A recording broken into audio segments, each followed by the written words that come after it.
Hello again, and thanks very much for joining us. And here are business stories making headlines at this hour.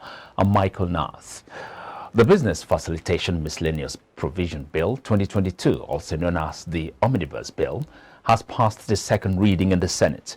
The bill is set to be an intervention of the Presidential Enabling Business Environment Council aimed at consolidating and amending outdated legislative provisions toward removing bottlenecks for micro, small and medium enterprises. The special advisor to the president on PECBEC, Dr. Jumoke Oduole, while expressing satisfaction over the development, said when passed into law, the regulation will ensure the sustainability of the business climate and gives statutory force to Executive Order 001 of 2017 on the promotion of transparency and efficiency in the business. The Federal Executive Council approved the bill, which was culmination of 4 years of collaborative work by public and private sector stakeholders in the legal community, anchored by the PEBEC through a subcommittee led by the Attorney General of the Federation. The National Pension Commission has approved 13.21 billion naira lump sum payments to annuity retirees in the first quarter of 2022. This according to data obtained from the Commission's quarterly report on retiree life annuity. It stated the Commission approved 3,264 retirees under the retiree life annuity during the quarter under review. A total lump sum of 13.21 billion naira was approved for payment to the retirees, while the sum of 22.69 billion naira was approved for payment to 14 retiree life annuity providers as premium in return for total monthly quarterly annuities of 231.93 million naira. Now, the Managing Director, Heirs Life Assurance, Ni Onifade, said the annuity plan paid retirees a steady amount monthly or quarterly as long as the annuitant lived. This way, he said, the individual was assured of a financially secured future even during retirement.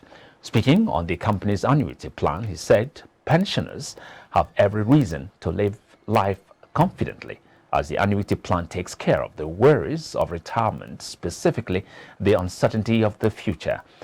At Heirs Life, we continue to address the specific needs of different audience segments in line with our mission to make insurance accessible to everyone. End of quote. The value of agricultural goods imported into the country exceeded exports by 443.35 billion naira in the first quarter of 2022, amid rising security challenges that have continued to affect the fortunes of the sector.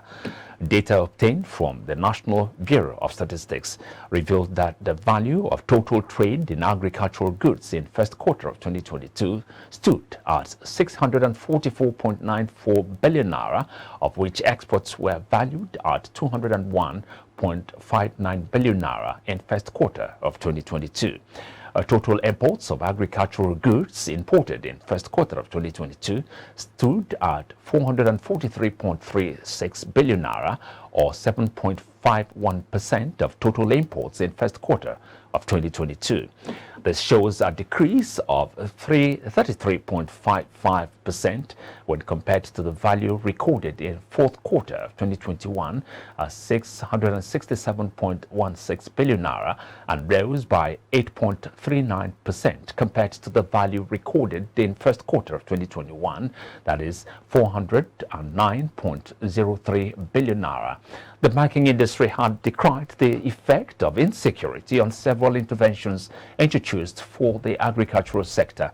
The Governor, Central Bank of Nigeria, Godwin Emefiele, said the Bankers Committee called on the federal government to prioritize efforts to curb the menace of insecurity to enable farming and other business activities to return to normalcy. The Ministry of Mines and Steel Development has advised duty duly registered miners across Nigeria to continue with their operations while adhering to safe mining protocols and ensuring that security is given priority in their various sites. The advice is coming on the heels of the proposed ban on mining activities by the federal government to curb insecurity. The ministry, in a statement signed by the Director of Press and Public Relations, Ettore Thomas, noted that mineral resources remain on the exclusive legislative list as enshrined in the 1999 Constitution as amended. The statement read in part, quote, Section 44 under Section 3 states the entire property in and control of all minerals, mineral oils and natural gas in, under or upon any land in Nigeria or in, under or upon the territorial waters and exclusive economic zone of Nigeria shall vest in the government of the Federation and shall be managed in such manner as may be prescribed by the National Assembly. Now, the Manufacturers Association of Nigeria has called on the federal government to remove the 7.5% value-added tax on automobile gas oil pending the supply from international is normalized. The association also urged the government to convene a strategic meeting with key operators in the economic space in the face of the Ukraine-Russian war. The president of MAN, Mansour Ahmed, stated this at the 37th Annual General Meeting of the Ogun State Branch of the Association held in Abeokuta. Ahmed, whose speech was read by the Director General of MAN, Shegun Ajayi Kadir, said the call for the meeting would help the government to identify viable options to ameliorate the impact of the disruption. He also called for the implementation of the Eligible Customer Initiative to afford the manufacturers the opportunity of stranded electricity. While lamenting the challenges facing the manufacturing sector, Ahmed said the government needed to quickly intervene on the challenges. Proposed crude oil exploration from 57 marginal oil fields is expected to boost Nigeria's oil production by at least 8.835 million barrels monthly. With the newly issued marginal field licenses, the country's oil production is expected to grow by 285,000 barrels per day, going by the estimated 5,000 barrels per day output projected for each field. As a result, operators of the new marginal oil field licenses are estimated to rake in at least 364 billion naira monthly if the oil price remains stable above $100 per barrel for a long time. Already, experts have predicted that oil prices may remain above the $100 per barrel zone over the next year.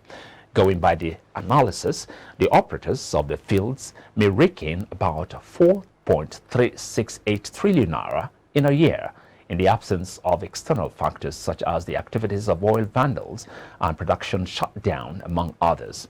However, the additional 8.835 million barrels per day per month is expected to go a long way in boosting the nation's oil production.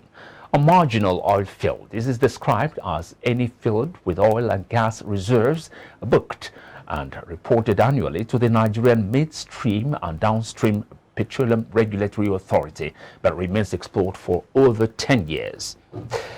The House of Representatives Committee on Finance has summoned the Minister of Finance, Budget and National Planning, Zainab Ahmed, and of Power, Abubakar Aliyu, over the planned sale of 5 power plants. Also summoned were the Director General for the Bureau for Public Enterprise, Alex Oko, Managing Directors, Niger Delta Power Holding Company, Joseph Ubo, and MD Chief Executive Officer, Nigerian Bulk Electricity Trading Company, Nemeka Ewelukwa.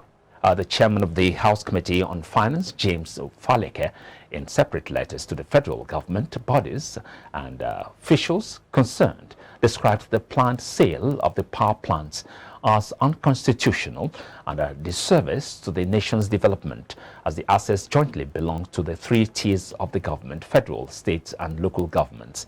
The committee asked NBET to provide a breakdown of the capacity and monthly income of all the power plants, a full disclosure of all of the power plants that have taken or pay agreements, as well as electricity consumed and not consumed from inception.